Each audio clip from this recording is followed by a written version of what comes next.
네, 오늘 말씀은 모세가 80세 되었을 때 하나님의 부르심을 받는 내용입니다. 80세입니다. 갈렙이 몇 세에 이산지를 내게 주소서 했습니까? 85세에 그랬습니다.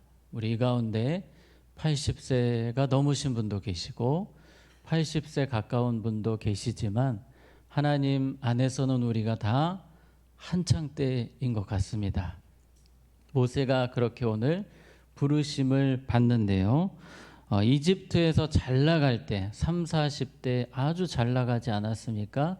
그때 하나님이 부르신 것이 아니라 오늘 이 80대의 할아버지 그냥 평범한 삶을 살고 있습니다. 광야에서 목자로서 무명의 삶을 살고 있고 아주 조용한 삶을 살고 있었던 모세에게 하나님이 찾아오셔서 만나주시고 말씀해 주십니다. 우리가 이 부분을 오늘 잘 살펴본다면 우리의 삶에 찾아오시는 하나님에 대해서 우리가 더 잘 아는 시간이 될 것 같습니다. 오늘 2절 말씀 함께 보시면요. 여호와의 사자가 떨기나무 가운데로부터 나오는 불꽃 안에서 그에게 나타나시니라. 그가 보니 떨기나무에 불이 붙었으나 그 떨기나무가 사라지지 아니하는지라. 아멘. 모세가 양을 치다가 놀라운 광경을 보게 됩니다. 이 떨기나무라고 하면 보통 학자들이 이야기하기를 한 1m 남짓한 아주 작은 나무라고 합니다. 백선숙이라는 과의 나무인데요. 1m 남짓한 이 나무에서 막 불이 타오르고 있습니다. 모세가 그냥 지나칠 수 있었지만 그 광경이 너무 신기한 겁니다. 이 나무에 불이 붙었으면, 이 작은 나무가 불이 붙었으면 이렇게 뭐 쓰러지든지 뭔가 그런 현상이 나타나야 하는데 나무는 멀쩡합니다. 이게 진짠가 희한하다라는 생각이 들면서 가던 길을 가다가 다시 돌아오게 됩니다. 그 말씀이 3절에 나옵니다. 이에 모세가 이르되 내가 돌이켜 가서 이 큰 광경을 보리라. 떨기나무가 어찌하여 타지 아니하는고 하니 그때에 만약에 모세가 지금 시대를 살고 있으면 스마트폰을 바로 꺼내겠죠. 동영상을 찍어서 아내에게 카톡으로 전송하지 않겠습니까? 이것 좀 보라고. 그래서 모세가 너무 신기한 겁니다. 가다가 점점 가까이 그쪽으로 가는 것입니다. 저는 그런 생각을 해봤습니다. 모세가 그 이집트에서 잘 나갈 때 이 광경을 봤으면 안 갔을 수도 있습니다. 근데 모세는 40년 동안 아주 무료하게 재미없게 살았습니다. 이 떨기나무 현상만 봐도 너무 신기하고 호기심이 발동을 하는 겁니다. 그래서 더 가까이 더 가까이 더 가까이 가고 있는 것입니다. 하나님이 누군가를 만나 주실 때에는 그 사람이 때로는 좋아하는 것, 그 사람의 성향 여러 가지를 보시고 케이스 바이 케이스로 만나 주십니다. 어떤 분들은 하나님이 뜨겁게 만나 주시는 분도 계시고 또 조용하게 만나 주시는 분도 계십니다.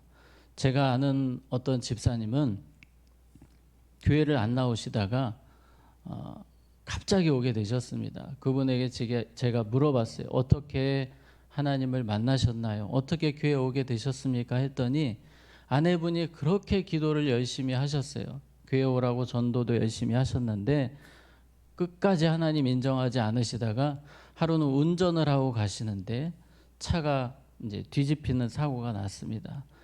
전혀 다치지 않고 멀쩡해서 그때 하나님을 만나셨다는 거예요. 그러니까 하나님이 만나시는 방법은 가지각색입니다. 사람에 따라 다양한 방법으로 만나 주십니다. 제가 예전에 어떤 연예인의 간증을 보니까 그분은 엘리베이터에서 성령 체험을 했다는 그런 간증을 보기도 했습니다. 그러므로 우리 사랑하는 자녀들, 가족들 위해서 기도하실 때에 하나님이 어떻게 만나 주실지 모릅니다. 우리가 할 것은 오늘도 기대하면서 믿음으로 하나님 오늘도 우리 사랑하는 자녀, 우리 가족들 만나 주시옵소서. 성령님 임재하여 주시옵소서. 우리 기대하며 기도해야 될 줄로 믿습니다. 하나님은 그렇게 모세를 이 떨기나무 불꽃 가운데 찾아오셨고 만나 주시는 것입니다. 4절 말씀 보시면 여호와께서 그가 보려고 돌이켜 오는 것을 보신지라, 하나님이 딱 보시고 기다리신 겁니다. 그리고 하나님이 떨기나무 가운데서 그를 불러 이르시되 모세야 모세야 하심에 그가 이르되 내가 여기 있나이다. 모세를 몇 번 부르셨습니까? 2번 부르셨습니다. 보통 우리가 누군가를 2번 부를 때에는 어떤 때입니까? 잘 못 알아들으면 한 번 더 부릅니다. 2번째는 조금 짜증이 날 수도 있습니다. 근데 오늘 우리가 보는 이 2번 부른 것은 이 고대 근동 상황을 이해를 해야 합니다. 이 고대 근동 사회에서 2번 부른다고 할 때에는 사랑과 관심의 표현이었다고 합니다. 그러니까 모세를 2번 부르실 때 어떤 마음으로 부르신 걸까요? 사랑과 관심의 표현으로 부르신 것입니다. 아브라함을 하나님이 부르실 때에 몇 번 부르셨나요? 2번 부르십니다. 아브라함아 아브라함아. 야곱을 하나님 부르실 때 몇 번 부르셨습니까? 2번 부르십니다. 사무엘을 부르실 때에도 사무엘아 사무엘아 부르십니다. 우리가 여기서 꼭 건져야 되는 포인트는 하나님은 사랑과 관심으로 우리를 부르신다는 것입니다. 2번이든 몇 번이든 중요한 사실은 하나님이 오늘 기도하는 가운데 우리를 부르실 때에 여러분의 이름을 부르실 텐데 사랑의 음성으로, 따뜻한 음성으로 우리에게 찾아오신다는 것입니다. 오늘 모세가 하나님 앞에서 80세에 만났습니다. 40년 동안 무명의 시절을 보냈습니다. 이 시간 동안은 아무도 찾아오지 않고 모세를 볼 때 아는 척도 안 하던 그런 시대였습니다. 그러나 하나님께서는 모세를 누구보다 사랑하셨고 관심 갖고 계셨고 기다리고 계셨습니다. 때로 우리가 기도하다 보면 하나님이 내 기도에 정말 응답하실까라는 생각이 들기도 하지만 여러분이 기도하시는 그 순간순간마다 하나님은 사랑의 음성으로, 따뜻한 음성으로 찾아오심을 믿으시기 바랍니다. 5절입니다. 하나님이 이르시되 이리로 가까이 오지 말라. 내가 선 곳은 거룩한 땅이니 내 발에서 신을 벗으라. 아멘. 하나님이 가까이 오게 하셨어요. 이 놀라운 광경을 통해 오게 하시더니 또 이제는 뭐라고 하십니까? 오지 말라고 하시는 거예요. 더 가까이는 오지 말아라. 왜냐하면 이곳은 거룩한 곳이다. 거룩하신 하나님 앞에 거룩하지 않은 모세가 가까이 갔다가는 어떻게 될지 모릅니다. 우리가 오늘 하나님 앞에 나왔습니다. 하나님께 가까이 갈 수 있는 이유는 무엇입니까? 예수님의 십자가 때문인 줄로 믿습니다. 우리는 거룩하지 못하기 때문에 죽었다 깨어나도 거룩함을 추구할 수 없는 사람들이기 때문에 하나님 앞에 나갈 수가 없습니다.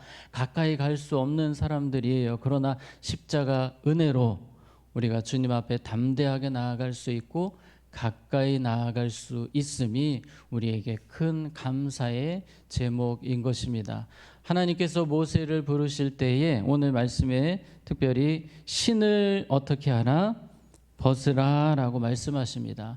여기서 신을 벗으라라는 것은 우리는 신을 벗으면 양말이 있는데 양말까지 없는 맨발을 의미합니다. 이것도 역시 이 사회, 이 문화 속에서 이해를 해야 합니다. 이스라엘 문화 속에서 이 당시에 맨발로 서는 것이 예의 있는 거룩한 표현입니다. 그런데 만약에 지금 제가 여기서 맨발로 설교를 한다고 생각해 보세요. 사람들이, 우리 성도님들이 왜 저러나 싶지 않겠습니까?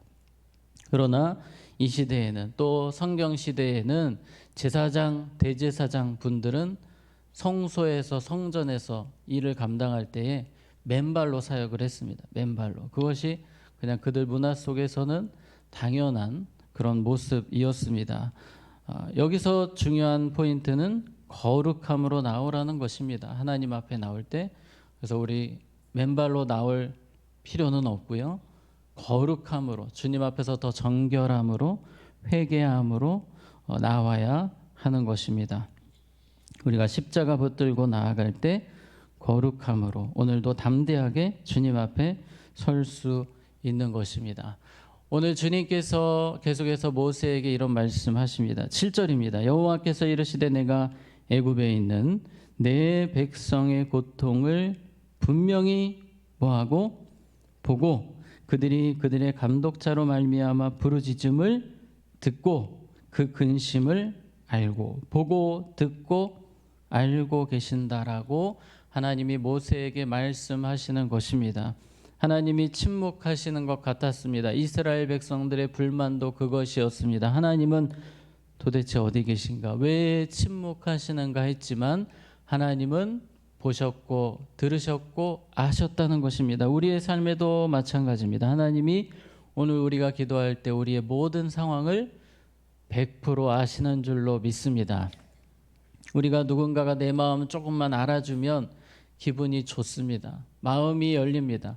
기도하는 시간이 바로 그런 시간입니다. 주님이 너무나도 잘 알아주십니다. 우리의 상황을 100% 아시고 우리의 기도에 반응하심을 우리가 믿음으로 오늘 기도해야 할 것입니다.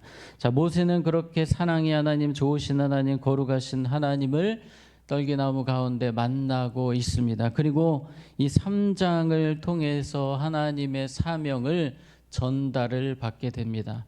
하나님이 앞으로 모세를 어떻게 이끌어 가실지를 상세하게 설명을 해주시는 내용이 이 3장의 전체적인 내용입니다. 우리가 여기서 생각해 볼 부분은 하나님이 이제 모세를 위대한 하나님의 도구로 사용하시는데 왜 그렇게 하나님께서 이 80세의 나이에 모세를 위대하게 존귀하게 사용하셨는가를 생각해 볼 필요가 있습니다.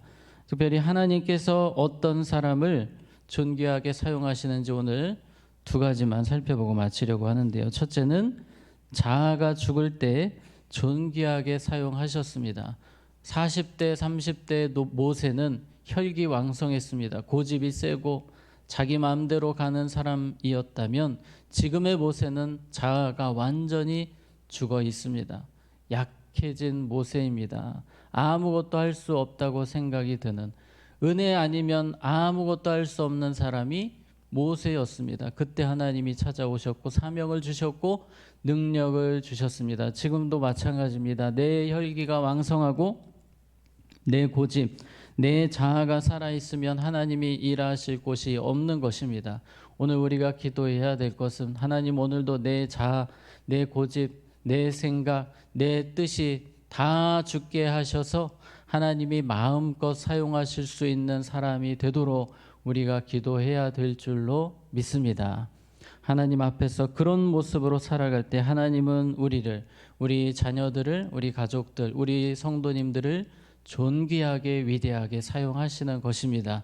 오늘 계속해서 모세는 말씀만 붙드는 삶이 되었습니다. 그때 하나님이 존귀하게 사용하셨습니다. 오늘 3장 18절 말씀에 보시면 그들이 내 말을 들으리니 너는 그들의 장로들과 함께 애굽 왕에게 이르기를 히브리 사람의 하나님 여호와께서 우리에게 임하셨은즉 우리가 우리 하나님 여호와께 제사를 드리려 하오니 사흘 길쯤 광야로 가도록 허락하소서 하라. 하나님이 모세에게 앞으로 일어날 일에 대해서 아주 상세하게 친절하게 설명을 해주시는 것입니다. 그러니까 모세가 할 일은 이 말씀만 붙들면 되는 것입니다. 본인이 막 머리를 싸매고 많이 생각하고 고민하고 할 것도 없이 주님이 너무나도 상세하게 말씀을 해주셨기 때문에 앞으로 일어날 일들을 말씀해 주셨기 때문에 앞으로 지도자로 설 때에 이 말씀만 꼭 붙들고 말씀 잊지 않고 잘 기억하면서 살아가면 아무 문제가 없습니다. 하나님이 그때 아름답게 존귀하게 사용하시는 것입니다. 근데 말씀을 까먹고 자꾸 내 생각, 내 추측으로 살아가면 흔들리게 되는 것이고 당황하게 되는 것입니다. 모세가 처음에는 그러지 않습니까? 그런데 모세가 시간이 지날수록 당황함이 사라지게 됩니다. 평안해집니다. 담대해집니다. 말씀만 붙잡으면 되거든요. 그래서 우리가 오늘도 정말 말씀만 붙들고 내 생각, 내 뜻이 아니라 말씀만 붙들고 말씀이 이끄시는 대로 말씀이 인도하시는 대로 말씀이 명하는 대로 살아가도록 힘쓸 때 주님이 그 가운데 여러분을 또 아름답게 존귀하게 사용하시고 붙드시고 복 주실 줄로 믿습니다. 그래서 오늘 말씀을 정리하겠습니다. 하나님 오늘도 우리에게 찾아오십니다. 따뜻한 사랑의 음성으로 내가 너를 안다 말씀하시면서 찾아오십니다. 그 주님 앞에서 오늘 두 가지, 하나님 제가 더 죽게 하시고 오늘도 말씀만 붙들고 내 생각 버리고 말씀만 의지하여 살게 하여 주시옵소서. 그러할 때 주님이 오늘도 은혜 부어 주실 줄로 믿습니다. 기도하겠습니다. 하나님 아버지, 오늘도 사랑의 음성으로 우리의 이름 부르시며 만나주시는 하나님 감사합니다. 우리의 상황을 아시는 주님, 이 시간 기도하는 제목마다 주님께서 좋은 것으로 응답하실 줄로 믿습니다. 모세가 완전히 자아가 죽을 때 하나님 존귀하게 사용하신 것처럼 오늘도 우리가 더 죽기를 원합니다. 내 뜻, 내 생각 내려놓고 주님 앞에 겸손함으로 서게 하시고 오직 말씀만 붙들고 말씀에 의지하여 살아가는 우리 모두가 되게 하여 주시옵소서. 예수님 이름으로 기도합니다. 아멘.